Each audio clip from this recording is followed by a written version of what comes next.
Hey there, it's Chris from Good Roads. Skateboard molds. If you want to start tackling board building at the highest level with the best materials, the accuracy of your mold is the biggest hurdle you have to overcome. Now, with a lot of careful work, you can get gorgeous results with molds like these that I've shown how to make on the channel before, but it takes an incredible level of attention to detail, and if you ever want to change anything about your mold, you have to completely start over from scratch. The professional manufacturers get that precision and that ability to update their shapes using CNC routers. Big, expensive tools with a really difficult learning curve. For most hobbyists, that solution's kind of far out of reach. But recently, options for precise computer-controlled manufacturing are getting more abundant, cheaper, and the barrier to entry is lower than ever. 3D printing is the absolute cheapest method for this, with fairly decent printers being available on the consumer and hobbyist market for under $200. And even the nicest 3D printers still clock in at a fraction of the cost of the kind of CNC router that we would need for board building. I, like many of you, cannot afford a CNC router. Yet! But I do have a printer, and over the years I've been experimenting with 3D printed skateboard molds. So far my technique has been to print a shell and then to infill it with some kind of material like plaster. But what if they could be purely 3D printed? Well, that's what I want to find out! So, to start, I designed the mold halves for my deck in Fusion 360 and sliced them down into smaller sections that would fit on my printer.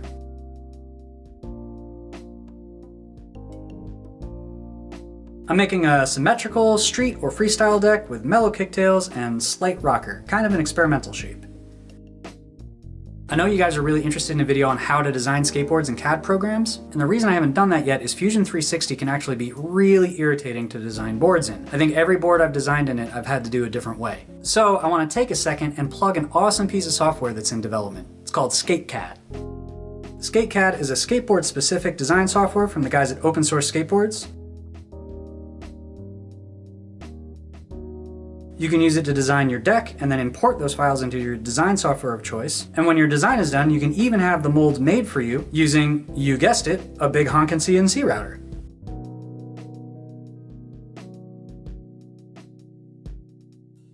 It is a really cool service from a really talented shaper, so give it a look. I'll have a link down in the description below. I'll probably do a video on it at some point because I really do think it's the easiest tool available right now for designing at least certain kinds of skateboards. Once my mold was designed, I needed to print it, and I wanted to make sure it would be strong enough, so I ran some quick tests, and these are the print settings I came up with. One wall, a 1mm line width, using a 0.8mm nozzle, a 0.3mm layer height, no top and bottom layers, and 20% infill. And the printed parts end up looking something like this. And man, I just think that's so cool. The lack of top and bottom layers is really just to save plastic. I don't think they're necessary. I think the lattice of infill is going to be plenty strong. And actually, the reason that the infill is 20% is to increase the surface area of the mold, which I think will help distribute the force of the clamping better. In the test that I ran, 10% infill stood up to the clamping forces just fine. I was really surprised about that. So, here are my sections. On average, it took about 6 hours to print each one, so we're looking at around 36 hours of print time total. And the next thing I need to do is join them together. I'm going to do that by backing them on some plywood. So first I cut some sheets to the width of my mold.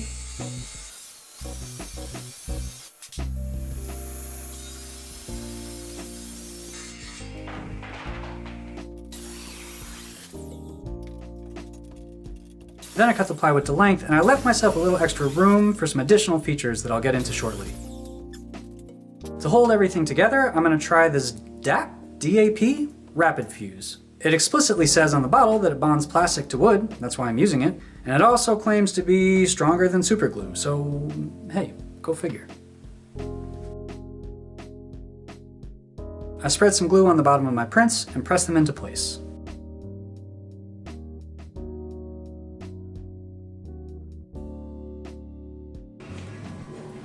Oof, man. Stuff stings my eyes.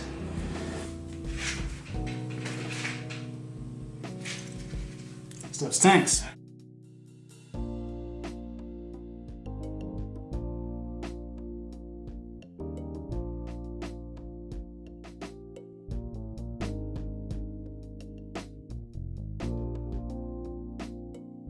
I also glued some braces against the nose and the tail of the female half of the mold.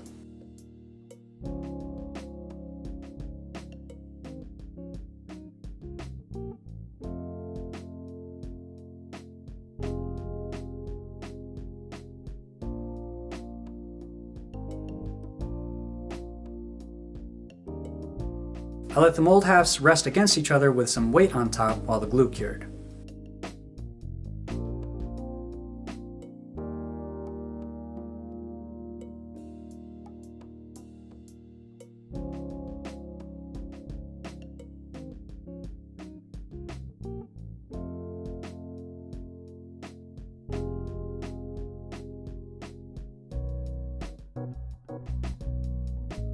When the glue cured, it must have done some off-gassing and left these hazy marks on my mold, but as ugly as these spots are, they're purely aesthetic. Functionally, the mold came out great.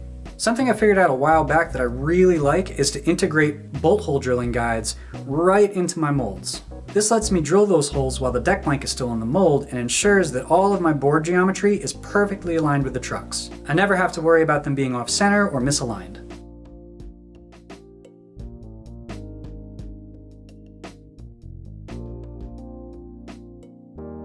Once I drilled out the bolt hole guides for one half of the mold, I used spare drill bits to align and lock the two mold halves together and drilled through the backing board on the other side. I also find it really helpful to have alignment or registration built right into my molds. I forgot to integrate that into my printed parts this time, so I'm adding it to these wood blocks I glued in place. I drilled holes through both sides, then measured and cut some aluminum round stock. You can use dowels or PVC pipe for this too. This is just what I happen to have on hand.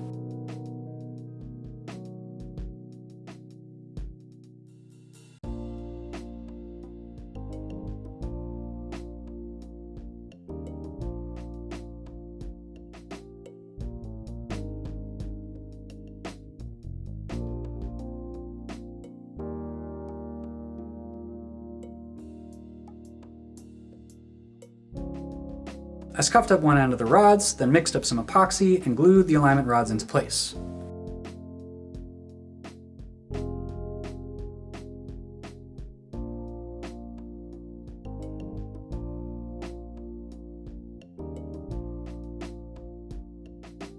Now I have a really easy, instantaneous way to get my mold halves perfectly aligned, and that's one less thing I have to worry about during my layups.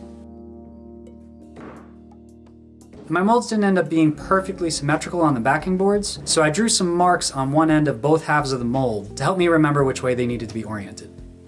And here they are, the two halves of my new mold. And I am perfectly confident these are going to work.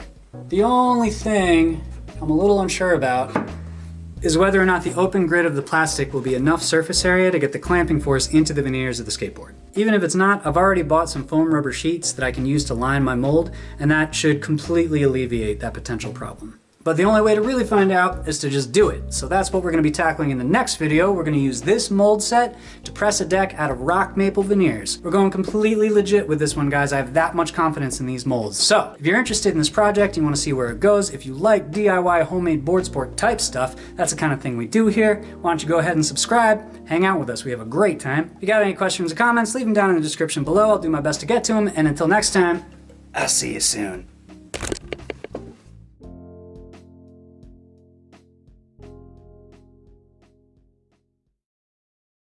Ooh, big old spider. What's up, dude? You guys see that? No, no, no, no, no, no. Go away. Go away. This is not your home anymore. Okay, back to work. And until next time, I'll see you guys soon. Oh, bummer. I missed.